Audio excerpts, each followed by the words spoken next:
I haven't watched all of it, but I watched the first season. Dude, Bad Batch is awesome. That is Bad Batch is pretty good. Really, really good.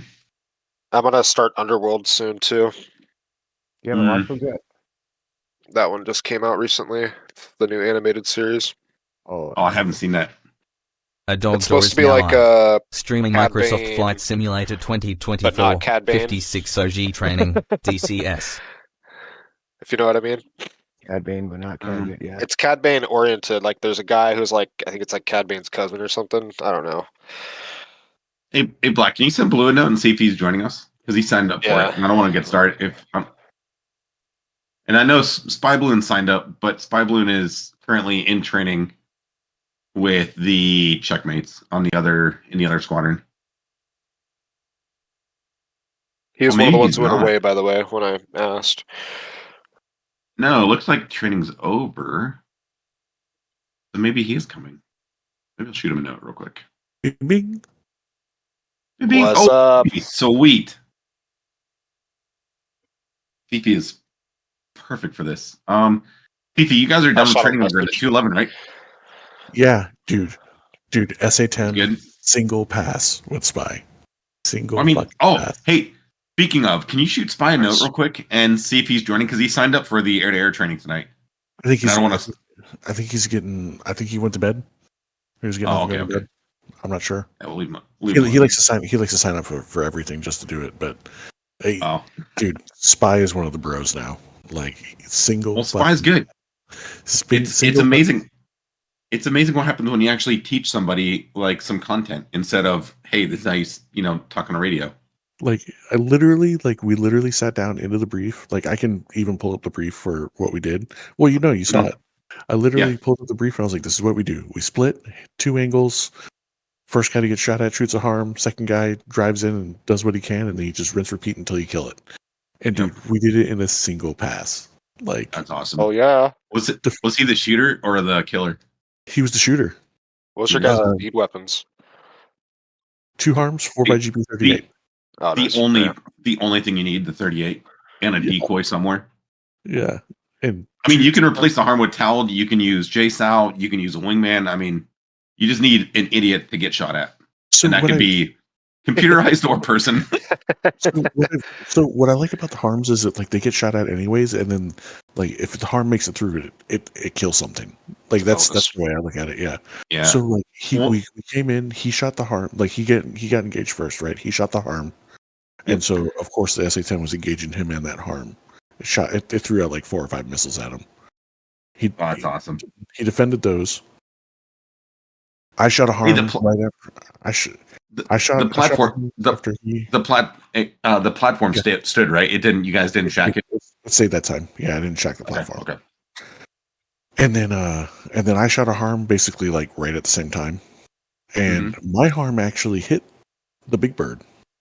My first harm shot hit the big bird, and I was like, oh shit, maybe I'm just gonna go ahead and keep driving for the GBU-38s. So then I drove for the GBU-38s, pickled all 4 of them off on the radars. Turned out by then the SAM site was launching on me by then because I kind of drove in a little close, and then I was at probably like 22 miles or so, high and fast, and then it engaged me. So threw the GBU-38s out, dove, got out of there, and fucking shacked the shit out of it. And then Spy was like, oh man, and he only shot 1 harm, and we already defeated the freaking SAM site. So he was like, I was like, dude, go in, throw your 38s at it. He's like, really? I was like, yeah, why not? Clean it up, garnish that shit. So yeah, dude. I mean, it could not have gone any better. Nice. So, anyways, I'm shutting up. What are you guys doing? We're just about to do some air training. Ooh, Russian. That's what I'm probably looking for. Yeah, that's what I'm saying. Like perfect timing. Oh, you're streaming? Hell yeah. Fifi. Ladies and gentlemen, boys and girls, welcome to the Dog Door Show. This is the Daddy Chaos Show, I think you'll find. Actually, it's been the Fifi show so far. The DCS. I'm gonna shut up. I'm gonna let you. All right. Sweet. So USA. No, this stands for us suspiciously. I don't know why I put periods, but that's us. So it's friendlies. Did you hear anything back from Blue? Black? Or do we need to not hit yet. up red or pink? Okay, Not yet, sweet. So yeah. let's go ahead and get started. So the first thing we want to do today is we're going to go through a little bit of an academic classroom because I think that we need to start with a foundational understanding of what we want before we actually jump into the range. Because if we jump into the range and I'm like, hey, do you want to S turn and defend? You know, you're gonna be like, what the fuck is an S turn and how do I defend? So what I want to do is we're going to go through some tabletop. I'm going to draw some pictures on this sweet whiteboard that we have going. And then from here, we're going to get into jets and I'm going to send you guys up in groups. And you will do this in pairs and I won't be with you in the air, but what I'm going to do is I'm going to GCI and control it all. Just like I'm the AWACS instructor pilot. Yep. So, Over there. actually, if you, Black, are you flying with us today? No, I'm just kind of listening along. Yep. So, Fifi, if you could fly, I could use one more. Yeah, I got it. I'll fly. Dope. All right. So, first thing we're going to do is we're going to talk about some nomenclature. So, down here at the bottom, we have 2 black arrows. These 2 black arrows are the harbingers of death driving, the greatest jet second to the Viper. I'm just saying that because Fifi's here. But these tactics can be applied to anything. And it's also applicable in pretty much everything, including back to prop. So, kind of. Question. Send it. Is this going to be mainly a BVR class, or is it going to be all-encompassing? It's going to be a little bit of all-encompassing. This is going to be entry level. This is the how to lock something, how to engage something, and how to survive it, so that you can go out and stock everything from an MI8 up to some MiG-29s. Because I think we got smacked really hard by Cap last campaign, and I think we need to cover some fundamentals with air-to-air. And I not saying that anybody's lacking that. I just think it's something that I don't think we've ever actually practiced in here, aside from going guns hot and a dogfight. So down at the bottom, we got 2 black arrows. Those are going to be our depiction for our friendly forces. So we got 1 and 2. No big deal. Up above here, right, we got an emissary. So the arrow they're going to denote the battle is nomenclature and brevity for how to discuss things in the air. There's several different ways that we can discuss them being in the air. We can talk about the azimuth, their main course of travel. But the way that we do this within a fighter is we have just a very few words that mean a lot to us. It will dictate how we go about and kill them or pursue them. So for the first one we're talking about is this guy right. Oh, that's fill tool. I'm going to undo that. I need my brush. So here's our first one we're talking about. Nose to nose. What do we call this? I'm sure everybody knows this one. It's a sexy bitch. It's a bitch that's hot. So when you hear AWACS, channel 18, you're going to hear, bearing 157, a bra. Let's talk about a bra, because it's the most common call out that you're going to hear from AWACS, from wingmen, from anybody who is guiding you onto a bandit. So, I'm sorry, a bogey. You're going to get a BRA, B-R-A, bearing, range, azimuth. So bearing, no, not azimuth, aspect. Altitude. Oh yeah, that too. So bearing, we're going to say he's, 153 degrees, and that's going to be the direction of travel from your current position. So if you hear an AWACS tell you, 153, that means you need to turn your nose from whatever direction you are facing to 153 to be nose hot with them. Does that make sense? And then we have the R, which is range. They're going to say, for 40 miles or 120 miles. And then you're going to hear an altitude, 21,000 hot. The last part of that bra is going to be its aspect to you. And it's either going to be hot, flanking, or cold. Those are the 3 things that you need to worry about when you are in any kind of fight. First one, circled in a red circle, that is our hot. That is nose to nose. Now, one thing to think about when we are in a beyond visual range and we're using A120s, they're using R77s. If you have 2 modern jets and you guys are both driving into the same fight and you're both going 500 knots, that means you are closing at a rate of 1,000 miles per hour, which means you cannot pick this guy up at 20 miles and wait, a minute to decide what you're going to do. If you have a hot aspect target in your face, you need to, in your head, you need to know, oh, this is hot. The reason we call it hot is because it's a very spicy situation, and either you or them is going to die, and it's going to be whoever can get the advantageous position, or in the example of you guys are 20 miles off, it's going to be whoever fires first and who can defend better. So that's hot. Hot is nose to nose.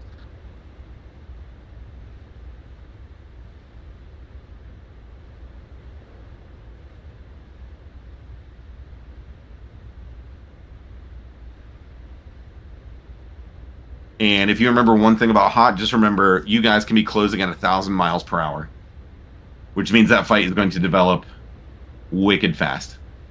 Next we're going to talk about, it's going to be circled in yellow, is flanking. Flanking is moving left to right. Flanking is a little bit peculiar because with flanking, you're going to get into a little bit of radar technology in here, because not all radars will be able to track something. So, and that's just because the silhouette is so small, the radar return is small, and sometimes, a great example is the F-16. The Viper has a really hard time tracking, identifying, and locking anything that is flanking.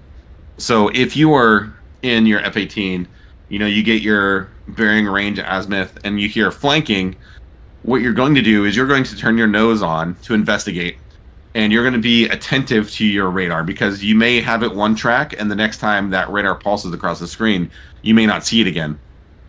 And the reason that is because not all radars have the best ability to track a flanking adversary. The last thing we're going to talk about is, so flanking. Flanking is kind of like a neutral position, depending on if you're nose hot on them or if you're flanking them. If you have a target and they are flanking you, they're moving left to right or right to left. It's not anything that you have to quickly make a determination on. If you are pursuing somebody or you're up on a cap mission and you see somebody flanking, you have time to make a decision.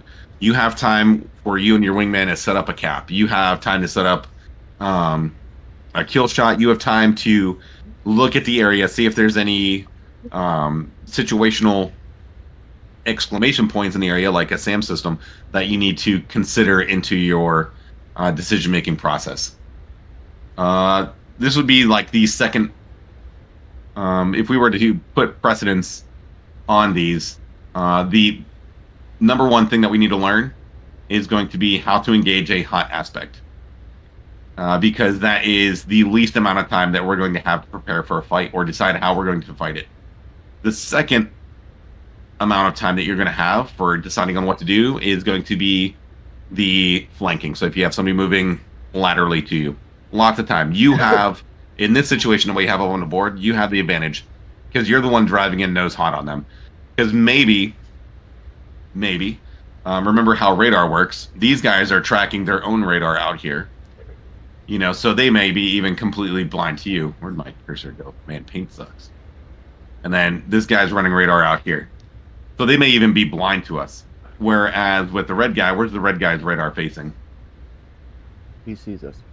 Right. He sees us. Yeah, we're just going to assume that this is a shit show, and we are going to engage. And we either quickly make a determination to engage, or disengage and drag them back to a friendly airspace where maybe we have a sister flight, or we have a Patriot battery, a NASAMS, a Hawk, something else to help us with the fight.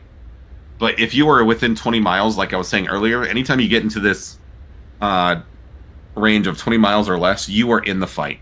It doesn't matter. You bought this farm, and now you got to figure out what the fuck to do with the rodents that are out there eating your crops. Because, like we said, 20 miles at a 1,000-mile closure rate, you are going to be in a merge within a minute. It develops extremely fast. Now, the last one we're going to talk about is the best situation to be in. And that is going to be, what's the last one? Somebody tell me. Cold, right? So we're listening to AWACS, and the AWACS says, bearing, range, azimuth, and then he tells us they are cold, which means Said hold. They are driving away from us, and we can pace them, we can follow them, or we can push power, or we can put some posturing shots up and just piss them off. This is the best situation to be in, because this is the one that will give us the absolute most amount of time to decide on what we're going to do. So in priority of threat, hot, we've got to decide how we're going to take this fight. Flanking, we have time to decide on how we want to attack. And then cold, we have all the time in the world because they are driving away from us. And we can either follow them or literally just track them on radar, not even worry about it. Everybody good so far?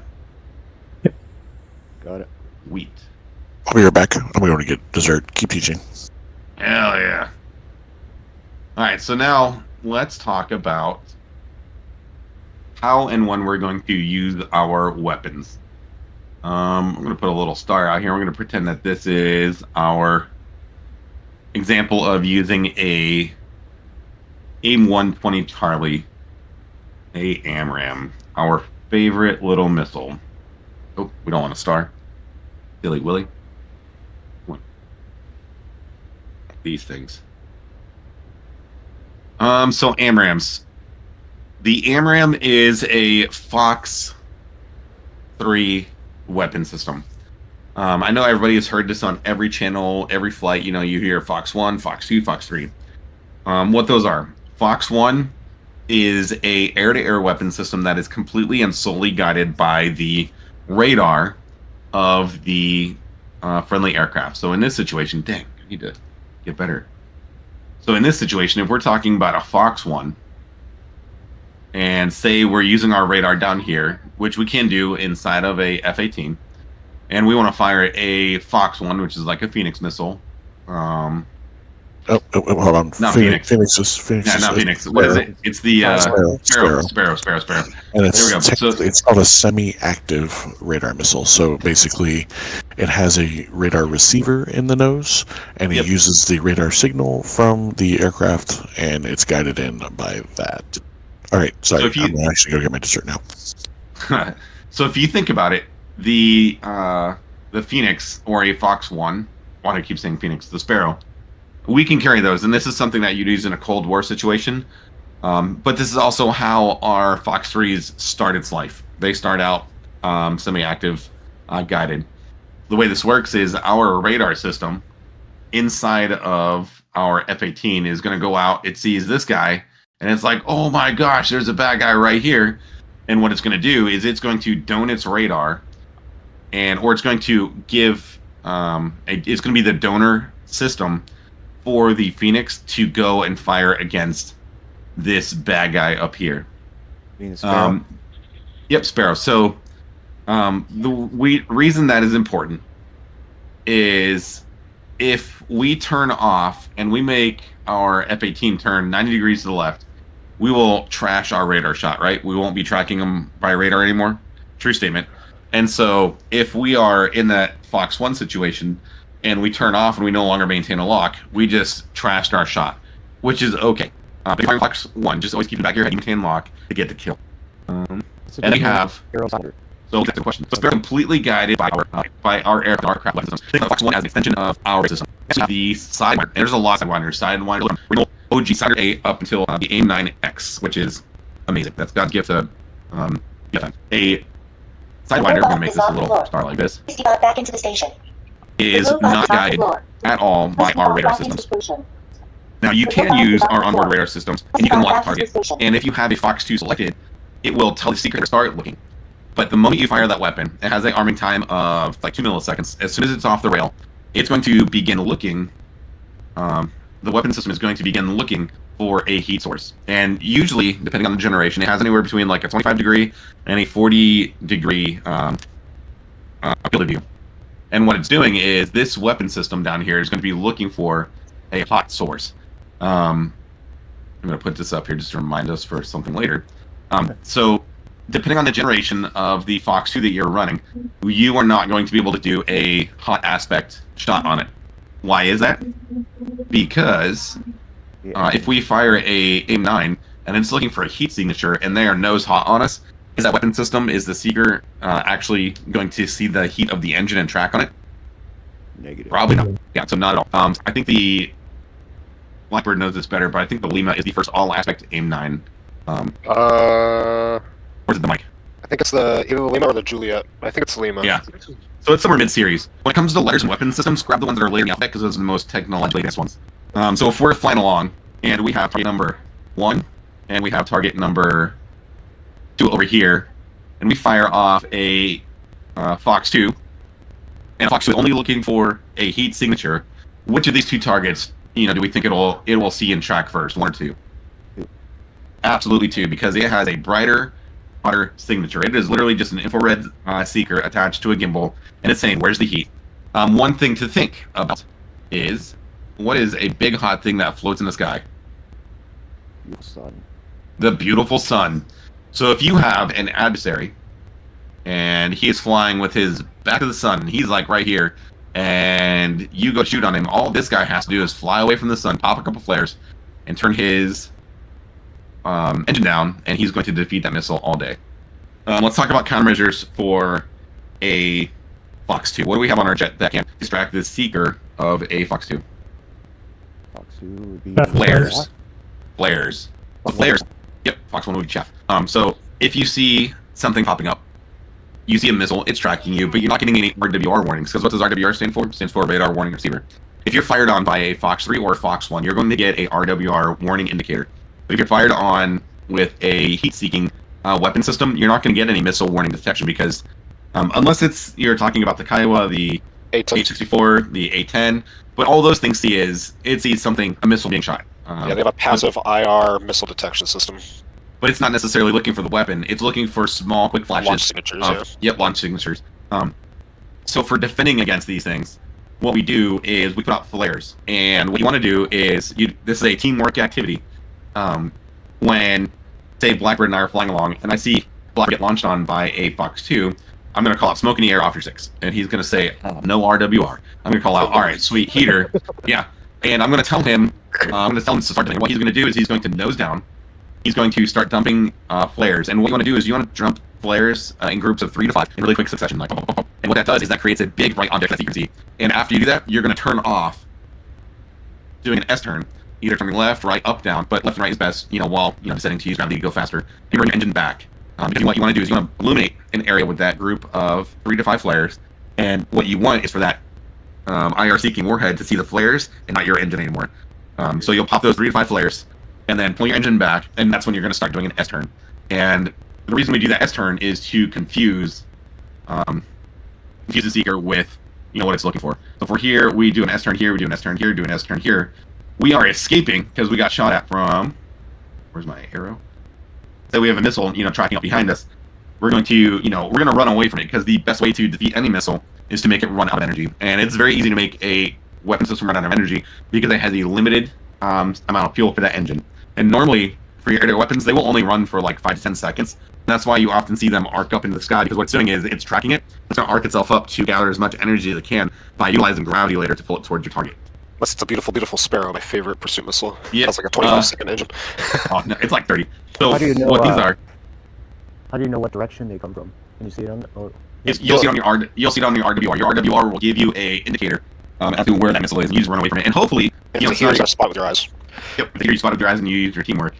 So what I'm doing here is a little diagram. So say we're running away, and we're running straight up the screen here. The little yellow arrow is our path of travel. And you can see how this thin yellow line kind of snakes back and forth in an S-turn.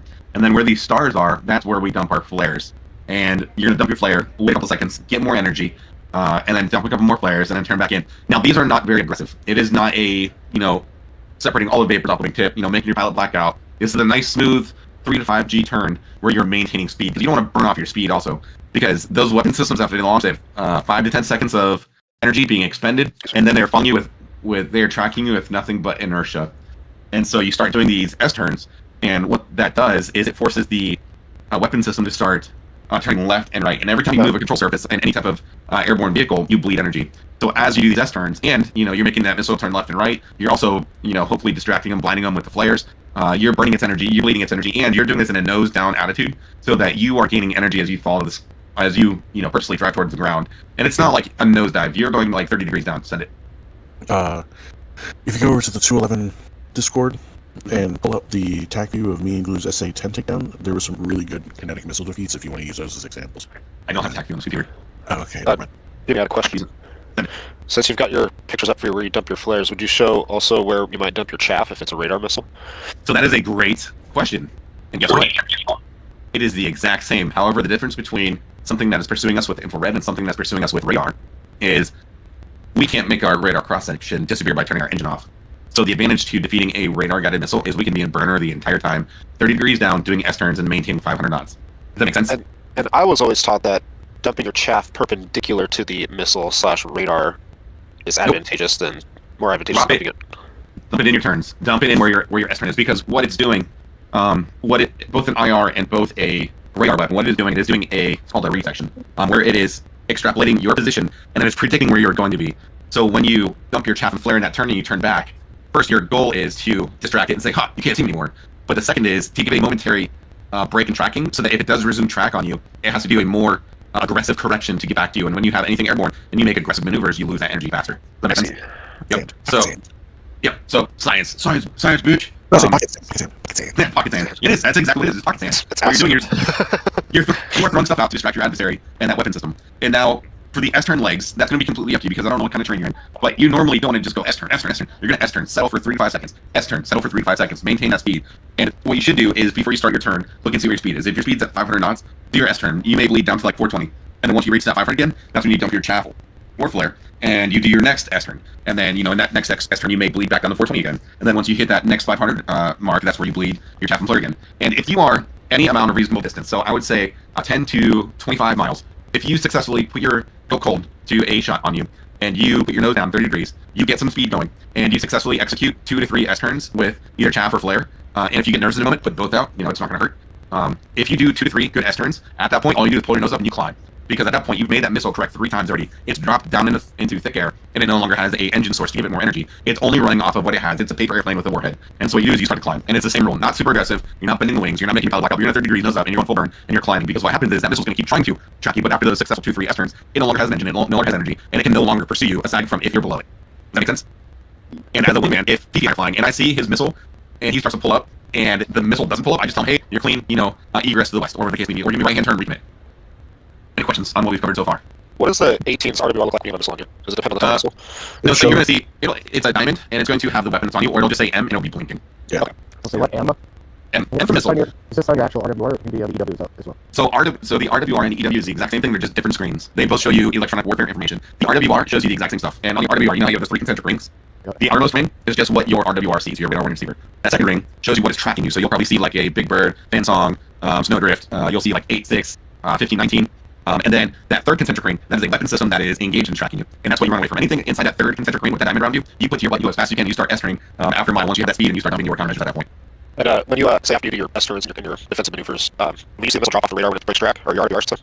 No, so something that's actually a really good question. And it's something that Fifi and I, we've made this mistake often, where we'll be attacking whether it be flankers or fulcrums or even like SA-10 site, and we will defeat a missile within probably 30 seconds, but we'll keep driving out with fight full burn 500 knots because we're still getting that EW, and we already know in the back of our head we just haven't put A and B together. Understand that that radar is still going to track you no matter where you are as long as it's alive. So it can be flying at 50 knots, 5 feet off the ground, and if it still has battery left in it, it will still track you. That's important to check your shoulder or have your wingman tell you when you're clear, because if you run away from a dead energy missile, as long as it has you pitbull, you're going to drive miles away from the fight when you can quickly turn back in and recommit with a shot. Does that answer your question? Yes, sir. So, super easy to do in a cons, like what easy to do in a cons, because every missile's in a con, just like any airplane will. And just as soon as you're above those cons, you just pull off and ignore that RWR. So we talked Fox 1s. We defend those with chaff. The easiest way to defeat a Fox 1 is to kill the radar source. But if it's a neutral fight or if they have the advantage, if they launch first, you can defend yourself. That's what you defend yourself. Float cold, get fast, dump chaff, or jump chaff, 30 degrees down, and S-turn, nice and slowly. And don't make sure your S-turn is, make sure you give yourself time to defend that S-turn, because you want to make that missile correct and bleed energy. Because if you're just rolling left pull, all you're doing is making it wiggle just a little bit. But if you're dragging that thing across like a 45-degree turn that, extends for 8 to 10 seconds, that's a big turn that missile's going to bleed a lot of energy on. Yeah, and just you talk about cranking, you're just going to be cranking left and cranking right to, away from the target. Cranking is not offensive. Yeah, I'm saying that you're doing this. Fox 2, that is a heat-seeking warhead. That's the thing for our American flag weapon systems. That is the AIM-9 family, all the way from 8X. Another really consideration that we have for that one is we want to have the best shot that we can on that heat system. And the way you know you have the best shot on a heat system is the audible alarm. We audible alarms here. And the F-15, you turn your weapons up or down, go left, you get right side, right, you can crank that all the way up or all the way down. It's kind of like a user preference thing. And it has like a static dial point at it. That's what it is. It's like our system, in which it has a center field that's looking out. And the audible small state you're hearing is the type of heat intensity that you can see. And then as it goes from that, status well up to that. The louder the gets, the better view it has of a heat source track. And one thing to know is they're all pretty similar, they're all fire at max. However, one thing about chasing a cold target near 10 miles, you fire. You might be 5 knots, you can drag that missile and not miles with it for 5 seconds. So these fighters really range, but that is going to be more than your shit, your range is a very different because it all feels a high ratio. You can fire miles if you have 8, 9. But then you also get like arrow, those 5 miles, and those are all effects. DCS. You find those first last. I mean, first last. This is all effects. You find those, you'll find that. But for me, also, So if you have anything later, meaning and finding your hole, and then the thing you has if you're finding information. And so if you're finding 5 miles and you have to do much shit, you have to get that going. You're kissing miles, 3 miles is kind of, you know, where you start that 5 miles is there, or you obviously start going flying, and you're going to be flying, 7 miles, 100 miles, those 5 miles, we don't say that's just a segment. It's a you might be able to rely on flight. Yes, even rumors. A lot of time